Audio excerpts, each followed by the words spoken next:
This is section 11.3. We're going to talk about least squares regression. So pause to read the objectives. I do want to point out this comic today. We haven't learned what R squared is, but we're going to today. Okay? But basically, when you look at this, because we're actually going to look at it because it is so pertinent to us. Okay? When you look at this, could you tell me, looking at the scatter plot, if you think the correlation is positive or negative? I would say I couldn't really even tell if the correlation was positive or negative because the points do just seem to be so randomly scattered. And so that's what the comics is talking about. But if you have a plot like this and you can't even tell if the correlation is positive or negative, but instead you can maybe just draw a constellation, then that's probably not a good thing to use linear regression on, okay? Because there's really no linear association here. So starting today, any line, we want to talk about lines. So any line can be described in terms of its slope and intercept. So we're going to look at the equation of a line where y equals intercept plus slope times x. Now you might be used in your algebra classes seeing the equation y equals mx plus b, where this was our slope and this is our intercept.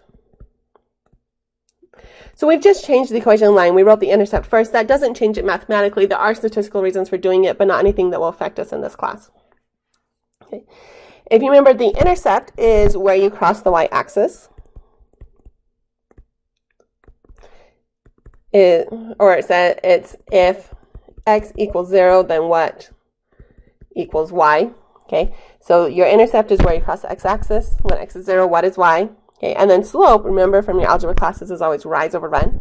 So that means if we go over so far in x, we go up that much for y, or we go over so much for x, go down for our y. So now let's suppose that we want to fit a line to our data in a scatter plot. So how do we decide the best line? So for example, we can look at our Facebook example again. So remember, researchers want to know if having a higher number of Facebook friends is related to higher brain density in a specific region. So let's draw what you think is the line that best fits the data. So pause this video, try it yourself, okay? I'm going to draw a couple lines. So like maybe I might think that that's the best line, but I might have a friend that actually thinks that that's the best line. Or someone else might think that this one's the best line. And you can see that if you and I are just drawing the line, we can try our very best to try and draw what we think just by eye is the best line. But we're not going to be very precise, and you and I might get different answers. So how do we decide which line is the best line? So for any data set, you could draw many different lines through the data, really infinitely many lines. Okay, the best line, we probably want the best line to be the line that's as close to as many data points as possible. So the way we do this is we start by drawing a line. Then we calculate the vertical distance between a point and the line. So this is called the residual or the error. So if I was to pick, let's change our color here. If I was to look at this point, I could draw the distance between that point and the line. And it's always the vertical distance. So like here's another point, the distance from that point to the line, that's called the residual. And so we would have to do that for every single point, okay? And then we want to pick the line that has the smallest residuals overall. And overall, we think, okay, well, maybe we should add those up. But if we add up the residuals, then the positives and negatives are going to cancel each other out. And that's not going to be helpful at all. So what we would do is we're going to square the residuals to make them all positive, and then we add them up. And we call that number the sum of squared errors, often abbreviated as SSE. You'll also see it as just sum of squared residuals, depending on who wrote it. Okay. And we're going to pick the line that has the smallest sum of the squared errors, or residuals. We're going to call it residuals a lot more in this class. Other classes might call it errors more. They mean the same thing. And people always ask me, well, could we have just taken the absolute value of those residuals? Absolutely, you could have. That is a way to do it. When you look at the applet, you'll see that they have that on there as an option. Okay, but there are some theoretical calculus-based reasons that taking the sum works better for us. Again, we don't have to get into that. Just know that for this class, when we say, how would you do it, you have to square the residuals. Okay, and then you pick the line that has the smallest sum of the squared residuals. So if we go to our Facebook example, we can actually use the applet to try and draw our own lines and look at the sum of squared errors for each line. And these little blue lines here represent each residual.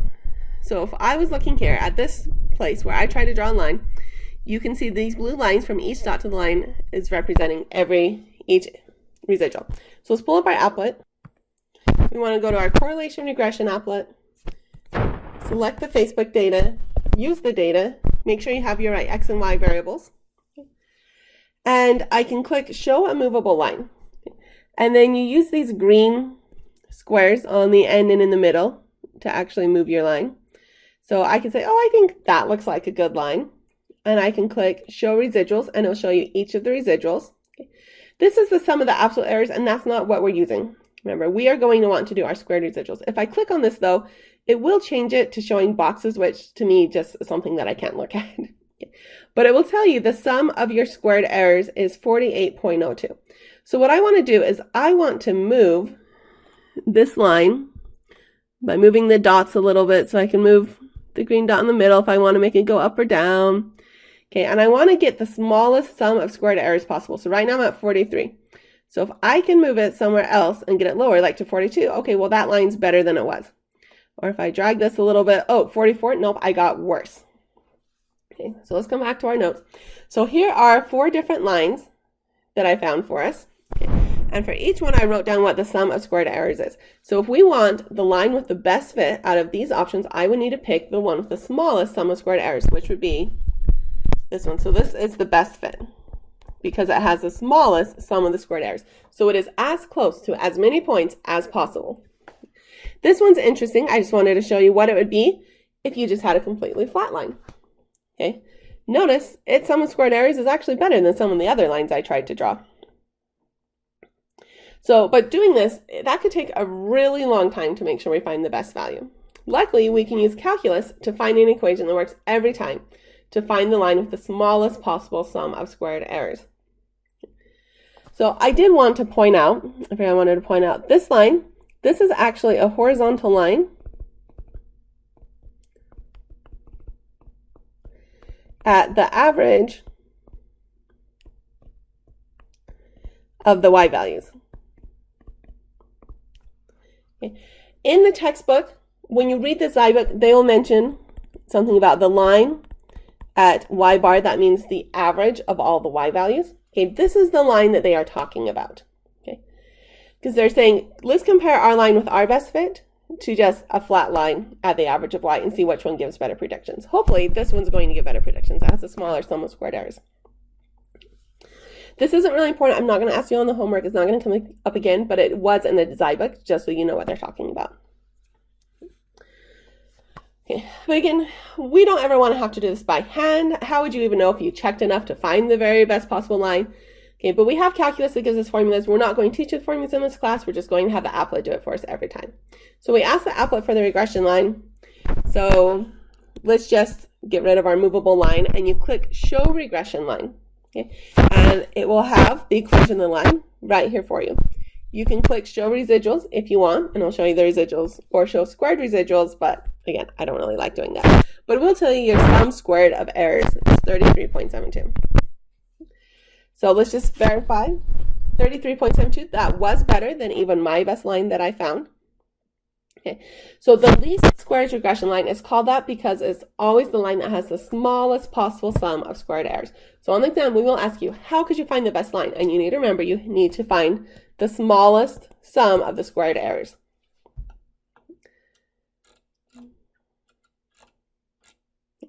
But once we have this equation of the line, so we found the equation of our line, okay, what do we do with it? Let's figure out how we're going to interpret it. So the intercept is our predicted y value when x is 0, okay, and the slope is how much you predict y will increase if x increases by 1. And I didn't write this here, let's say 1 unit, depending on whatever your units are. So if that's going up 1 inch, or if maybe you have something where it's like thousands of friends, okay, then it would be go up by 1,000 friends, just whatever your unit is. Also note here, the slope is related to the correlation and direction of the association. Okay. So if our slope is positive, then our correlation is positive, and you'd have a positive association. If your slope is negative, then the correlation is negative, and you have a negative association. If the slope is 0, correlation 0, and there's no association. And these relationships go both ways. So if I tell you that the association is positive, you can tell me the correlation is positive and the slope is positive. And that just makes sense if you think about a line. So like if you were to look at the equation of this line, you can like, oh, yes, that line has a positive slope. And we also know that means a positive association. And the correlation would also be positive. So for our Facebook example, we have the equation, our predicted density. We put this little hat on things when we're predicting it. So the hat means predicted. And we'll often just call it hat. So like density hat, or the predicted density, equals negative 0.74 plus 0.2 times the number of friends. And I just wanted to point out how the equation on the line works in case it's been a while since you took an algebra class. So my intercept was negative 0.74. So that means if x is 0, then y equals negative 0.74. So we'd go to x equals 0, negative 0.74, we put a dot.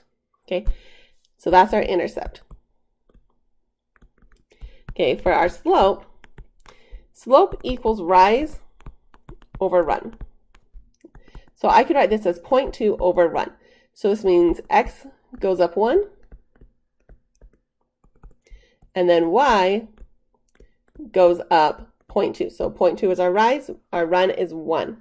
So x goes over 1 and up 0.2, and then you put a dot. And then you go over 1 and up 0.2 and put a dot. And that's how you draw the equation of the line. Okay. Now, this isn't a math class. We don't really care if you can draw it to scale, but we do want you to be able to interpret it in context of the problem. Okay, so when we look at our slope, which is 0.2, we say like our slope equals 0.2. Okay, what does that mean? First, that means for each increase of friends, each increase in our x value, but remember, friends are in hundreds of units. Let's make a note here. So the friends are in units of 100. So for that would actually be, so for each increase of 100 Facebook friends, or just like 1 unit, okay, then we predict the brain density will go up by about 0.2. Okay. That doesn't mean cause and effect. We're not saying cause and effect. That's why we're saying the word prediction. So not cause and effect, but just like our predicted value or overall or the association. Okay, but our predictions will increase by 0.2. So we like to have the word predict in there so people don't think it's cause and effect. Okay, what is the intercept? And interpret that. Okay, so my intercept equals negative 0.74. So that means for a person with 0 Facebook friends, we interpret, or we predict, a brain density of negative 0.74. Now, let's see, just based on the slope, should your correlation be positive or negative? What about the association? Well, our slope is positive, so the correlation must be positive, and the association must be positive. Let's see, so now that we have the equation of the line, the other thing we might want to do with it is actually make predictions. So to use the equation of the line to predict y values, we just plug in our x value into the equation. So for our Facebook example, we have the equation predicted density, so the hat means predicted, equals negative 0.74 plus 0.2 times friends. So recall that we've defined the number of Facebook friends in terms of hundreds of friends. So 1 unit, I'm saying 1 unit equals 100 friends. So let's predict the brain density for a person with 200 friends. That means we're going to plug in x equals 2 into the equation. So we just look at our equation. We'll write our predicted density equals negative 0.74 plus 0.2 times our number of friends, which was 2. So you put this into your calculator. Negative 0.74 plus 0.2 times 2 gives me negative 0.296. And let's predict the brain density for a person with 150 friends. So we write it out. Density, our predicted density equals negative 0.74 plus 0.2 times what? So if it's 150 friends, but our units are 100 friends, then that would mean we plug in x equals 1.5. You just divide it by 100. So we'll do 0.2 times 1.5. That should give us negative 0.222. They didn't give us units for our brain density, so we won't worry about putting units here. Let's talk some more about residuals. So our residual is our vertical distance from a point to our line. So if we were to look at this scatter plot with a line going through it, okay, and you were to look at this point, the residual is the distance from the point to the line and is the vertical distance. The point is the actual data, the line is the predicted values. So our equation for a residual is we're going to do actual y value minus predicted y value. And sometimes you'll see that written as actual y minus predicted y. They put the hat on the y for the predicted one. You just have to make sure you do it in the right order. So the actual one always comes first. A positive residual means that the point is above the line. So looking here, if you did the point actual y value minus the predicted y value, you're going to get a positive value, a positive residual. But if your point is below the line, you're going to get a negative residual because you'll have a smaller number minusing a bigger number. So just looking at the residual, I can tell you whether or not that point was above or below the line. So for our Facebook example, we have this equation again. Let's use that to find the residual by hand for a couple different students. And we want to know, did the line overestimate or underestimate their brain densities? So one student with 171 friends had a brain density of negative 0.26. So what that's telling me is that my x value is 1.71, because remember our units are in hundreds of friends. And my actual y equals negative 0.26. So let's find our predicted y value. So our predicted density equals this negative 0.74 plus 0.2 times 1.71. And again, I can't emphasize enough double checking your work on the test, because I had to restart the video because I put these in my calculator wrong. So negative 0.74 plus 0.2 times 171. Oh, 1.71. I just put it in wrong again. So hopefully you get negative 0.398. Okay, so that is our predicted y. So now our residual, which is actual y minus predicted y, is going to be this negative 0.26 minus a negative 0.398. Okay, so let's put that in our calculator, negative 0.26 minus a negative 0.398. Don't forget that negative, very important. And I get positive 0.138. What that tells me is if I come down and I look, okay, I put the scatter plot in here so we can actually see it. Okay. If you click on it in your applet, it will tell you, okay, here's my dot. It'll tell you your x is 1.71, your density is negative 0.26, and you can see that the residual here would be a positive residual. Okay, the point is above the line. Now, if I ask you, does that mean your line underestimated or overestimated? So our line was actually under it. So the line underestimated it because the line was under the true value. So the true value is above the line, so the line is underestimating. Let's try the next one. One student had 634 friends and a brain density of negative 0.41. So my x equals 6.34 plus, not plus, I've been making videos too long today. My actual y value equals negative 0.41. So now let's find our predicted y value. So my predicted y value, or my predicted density, but I want you to get used to, I can say predicted density or I can say y hat. Either way, it means the same thing. My predicted y value is negative 0.74 plus 0.2 times 6.34. Let's put that in.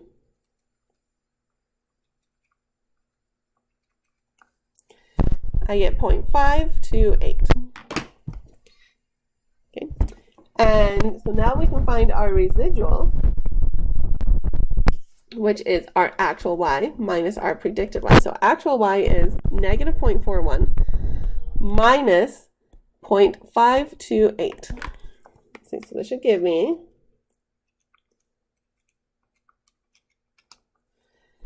negative 0.938. So let's come down and look at our plot. So here's the actual point right here. This is my residual of negative 0.938. That's a negative residual.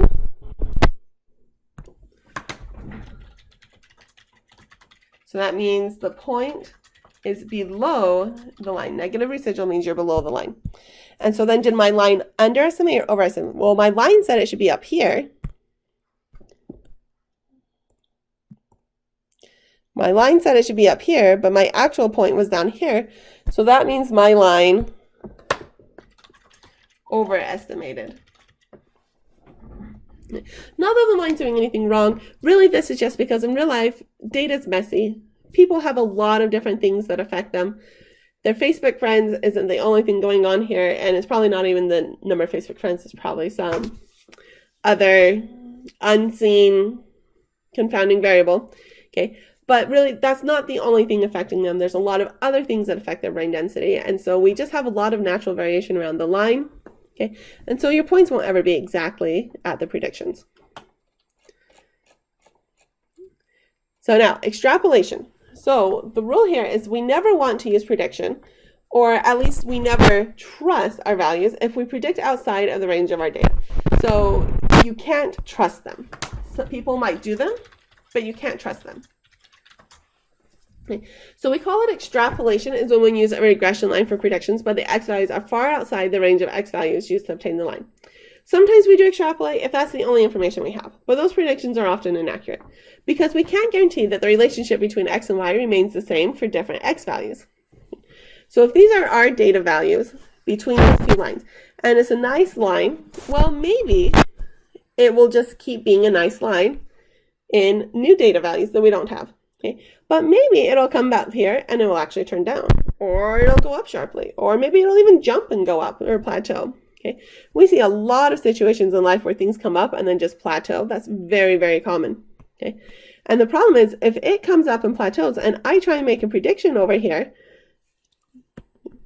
and so I think my predictions are going to be like this, and I'm trying to make a prediction right here, well, that's not even close to right. Okay, so we don't want to make predictions for other data values outside of what we already have, outside of the x values we already have, because they could be wrong. We just don't know what the data is going to do. Is it going to keep being in line? Is it going to curve? Is it going to jump? We just don't know. Along those lines is that sometimes the intercept might not be logical. So for example, let me back up.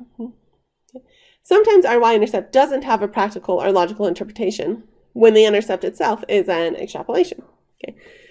So an example is if you're predicting sales price based on the weight of a product and you discover that the price for a £0 product is negative 23, or the predicted price.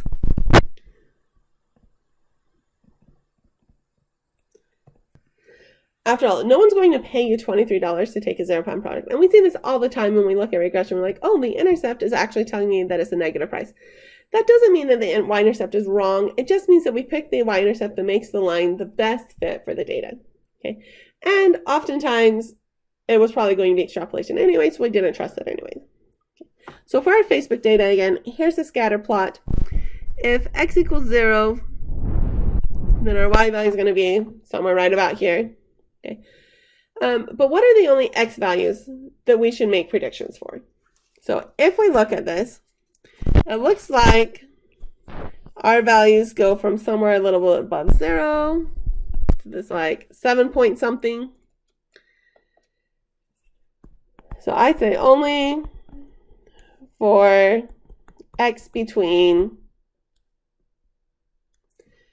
I'm going to guess, I have to kind of estimate here, let's say like 0.1 to 7.5, or for 10 to 750 friends. And really, again, that's just estimating, so you don't wonder how I got that later. You could look at your actual data to see what it actually is, but if I only have the scatter plot, I'm saying I should only use it for those numbers. Okay. So could we use the line to predict the brain density for a person with 1,200 friends? That would be x equals 12. Well, can you know your x only goes to about 7.5 here on this plot, so no, that would be extrapolation.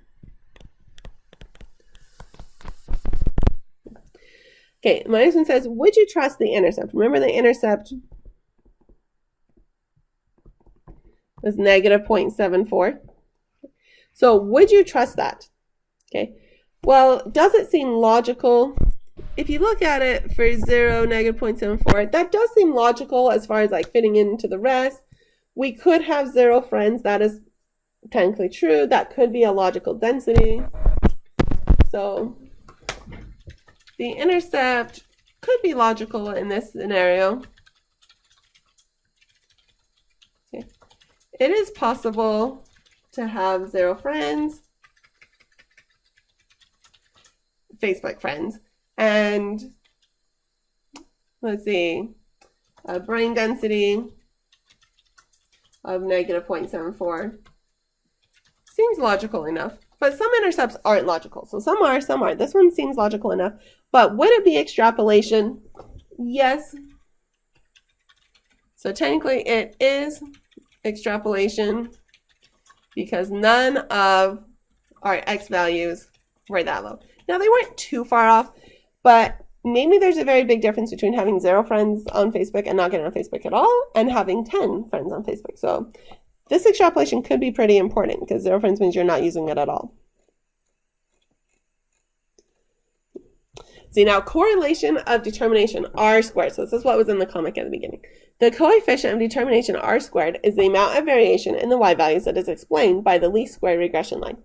We call it r squared because you can find it by squaring the correlation r. Now, r squared compares the sum of r squared errors of our regression line to the idea of having no line at all and just using the average y value as the prediction for all the x values. And we're going to interpret r squared. This is the part that you need to remember. Well, you need to remember how to find it, and you need to remember how we interpret it. So we interpret it as the percentage of total variation in the response variable y that we can explain with our explanatory variable x, and with the line. So sometimes we just say with the line, sometimes we just say with our x values, sometimes we write both into the sentence. It means the same thing. So for our Facebook data, let's verify the value of r squared and interpret it. So you'll notice when you come to the applet that you can click on correlation coefficient and tell you what r is, and you can click on r squared and it will tell you r squared, and it will show you this nice little graphic.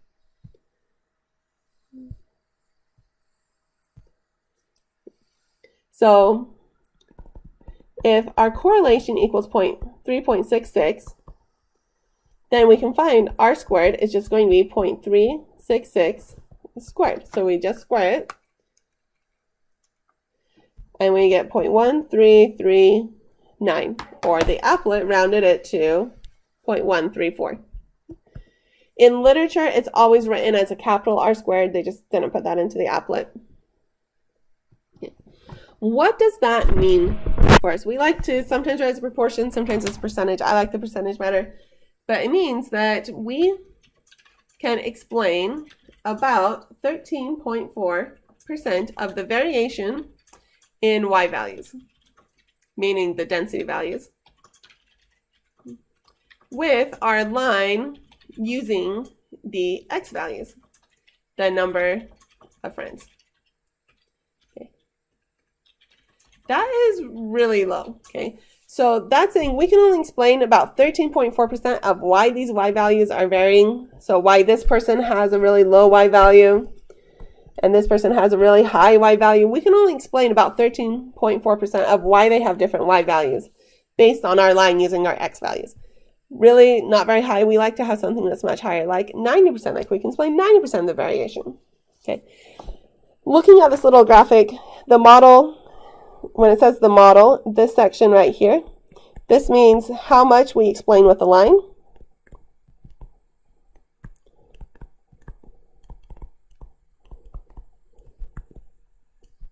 The line or the association with x, and the error is how much we can't explain.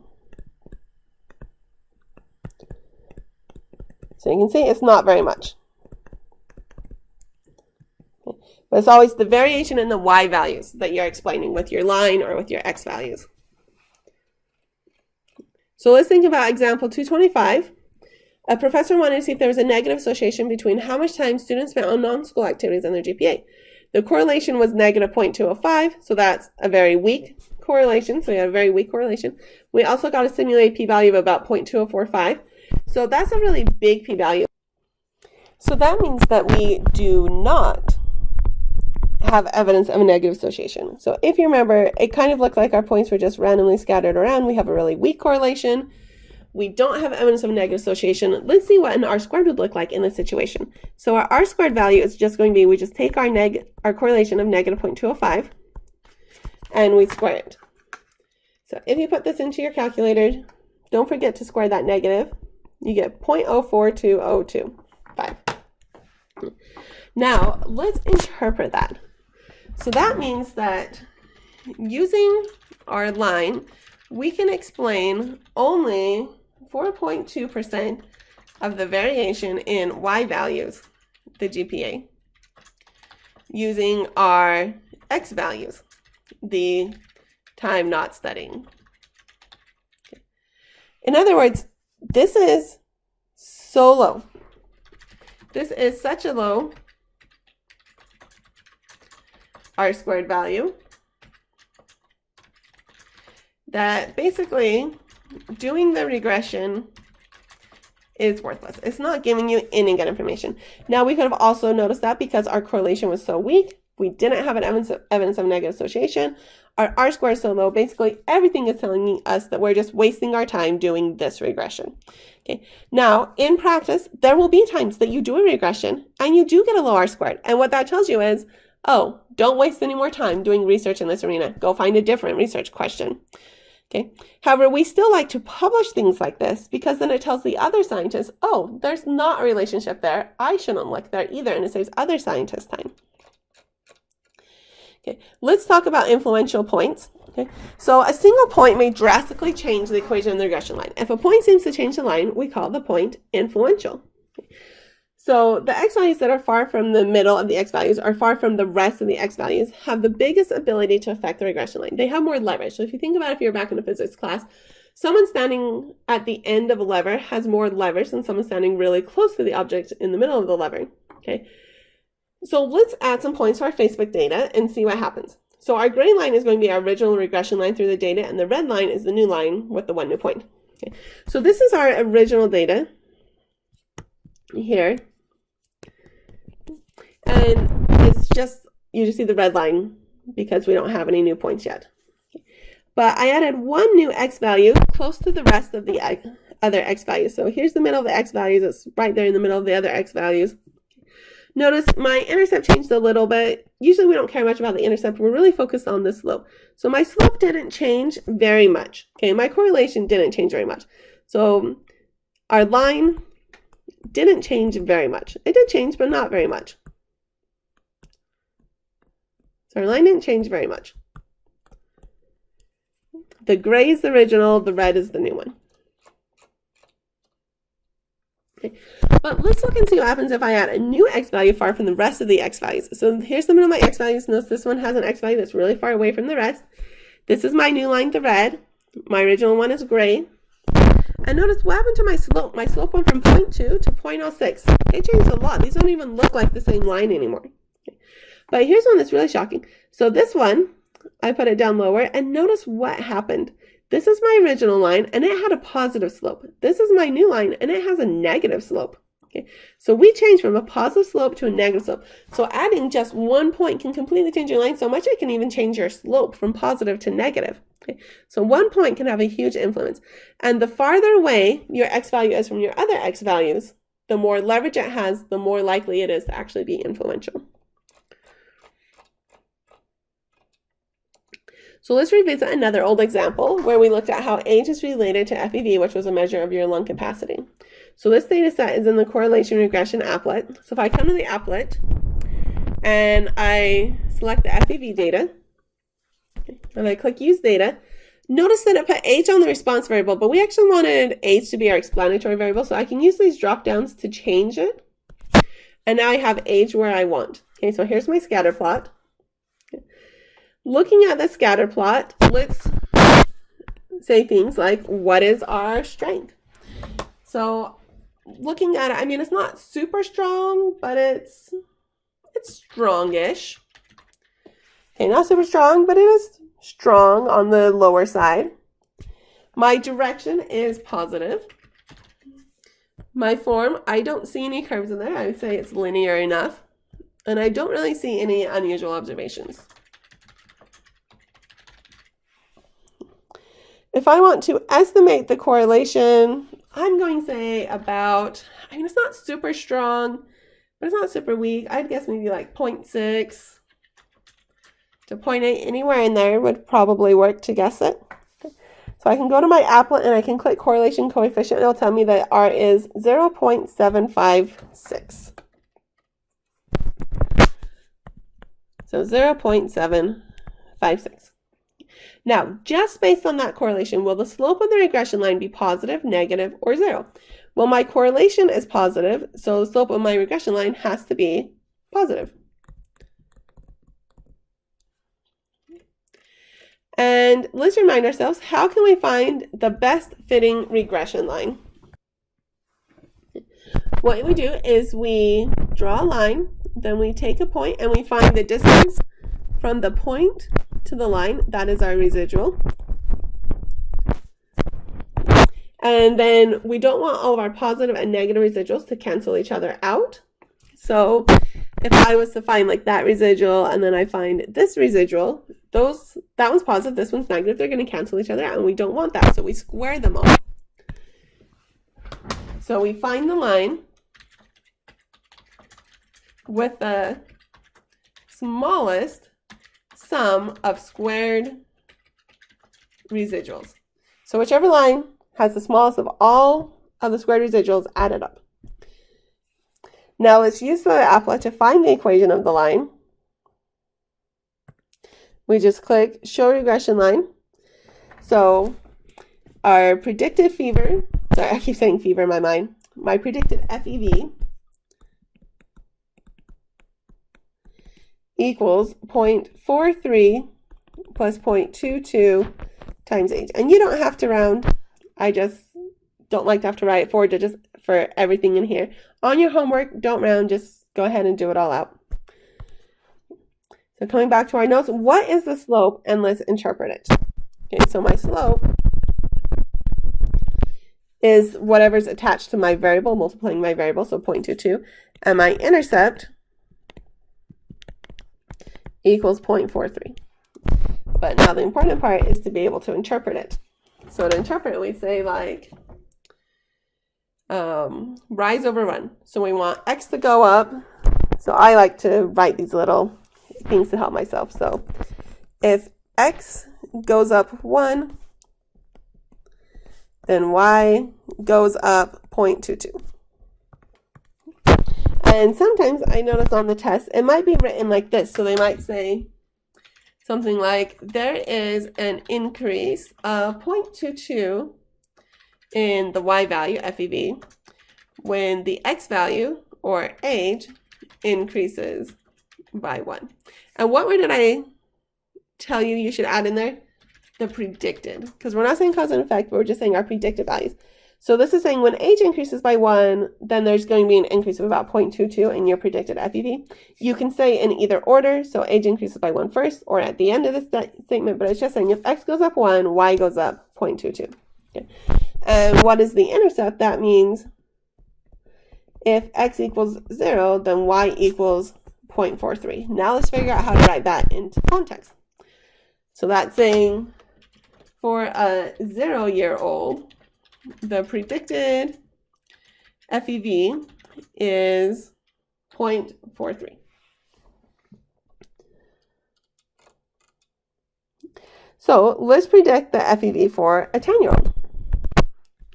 Okay, so our predicted y hat equals 0.43 plus 0.22 times x. Now you can write your equation with the words, you can write it with x's and y's. It's going to mean the same thing either way.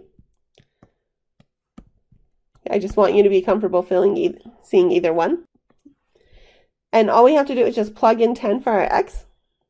So this is just going to be 0.43 plus 0.22 times 10. So 0.43 plus 0.22 times 10.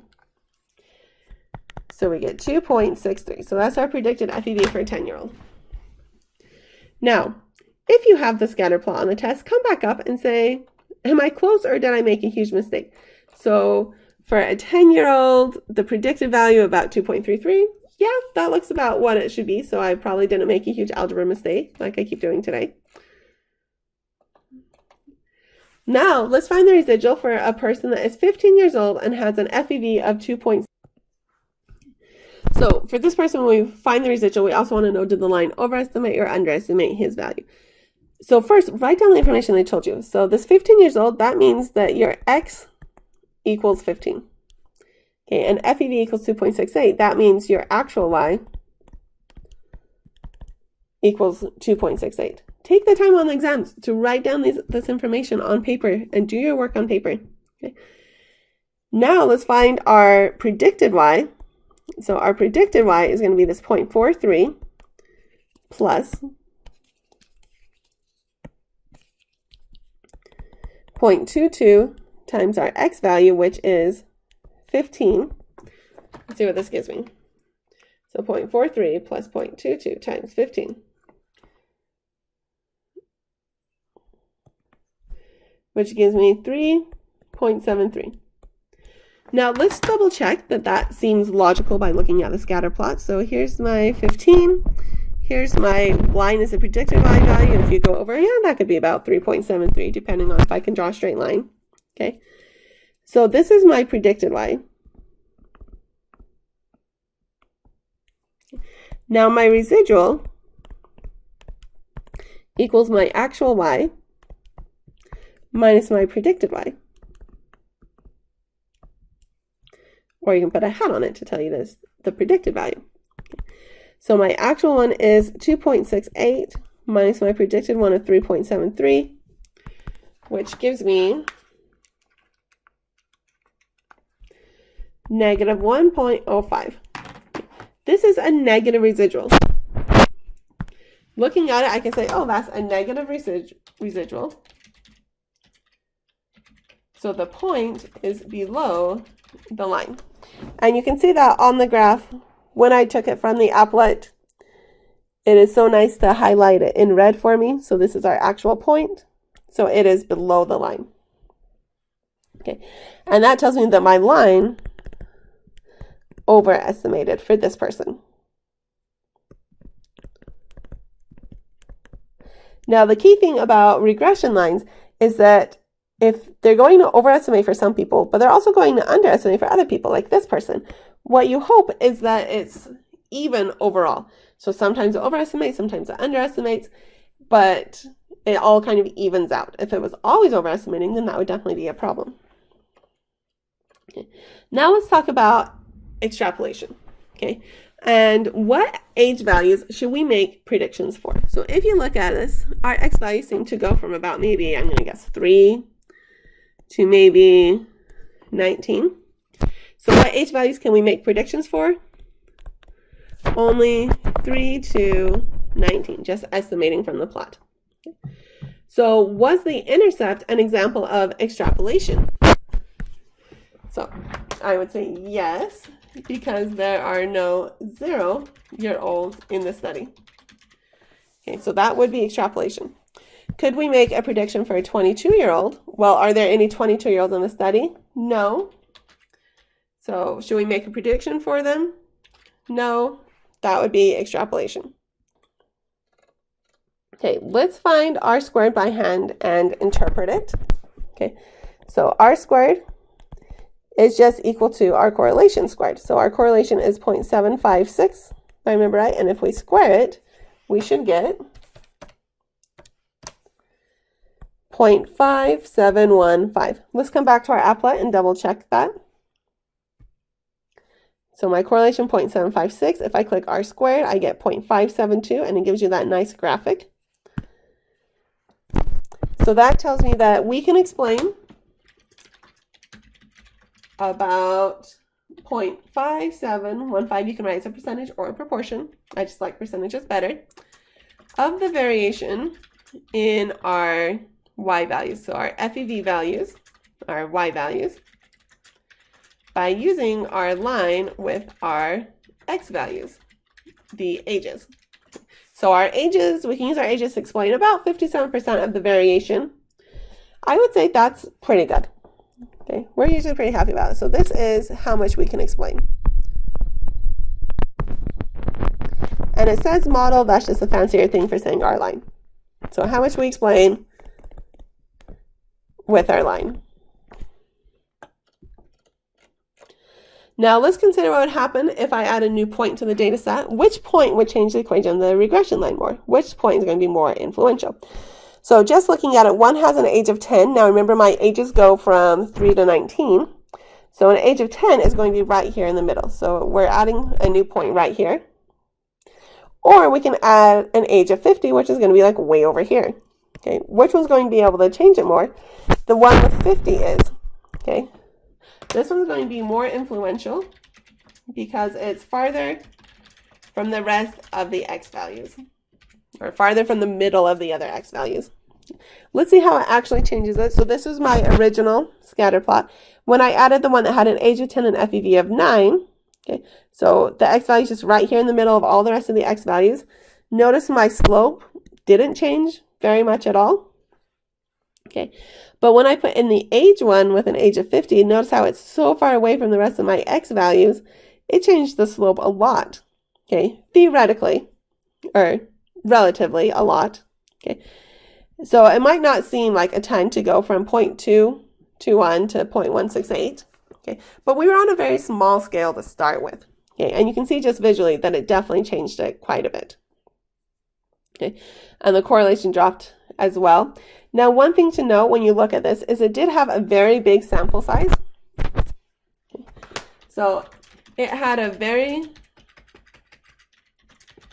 big sample size, over 600. So 1 point can't influence it as fast as if we had a smaller data set. But 1 point can still influence it. Like, it did make it look a lot different by the time we put it on there.